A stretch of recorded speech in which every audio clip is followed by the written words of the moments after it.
નમસ્કાર દર્શક મિત્રો, સપ્તાહના અંતિમ જીડીપીએલ જૂનાગઢ ન્યૂઝમાં આપનું સ્વાગત છે। સૌપ્રથમ આજના મુખ્ય સમાચાર। આવતીકાલે સાંજે મોદી સરકાર 3ની થશે શપથવિધિ। મોદીની સાથે 19 સાંસદો પણ શપથ લે તેવી સંભાવના। રાજ્યના આરોગ્ય સચિવે જૂનાગઢ સિવિલ હોસ્પિટલની લીધી ઓચિંતી મુલાકાત। હોસ્પિટલ અને મેડિકલ કોલેજને કેટલાક સુધારો કરવા આપ્યા સૂચન।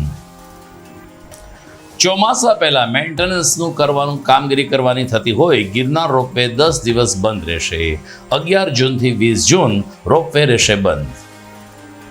અને T20 વર્લ્ડ કપમાં આવતીકાલે ભારત પાક વચ્ચે કાંટે કી ટક્કર। ન્યુયોર્ક સ્ટેડિયમથી રાત્રે 8 વાગે થશે જીવન પ્રસારણ। આ તમામ સમાચાર આપણે વિસ્તારથી જોઈએ તે પહેલા લઈએ એક બ્રેક।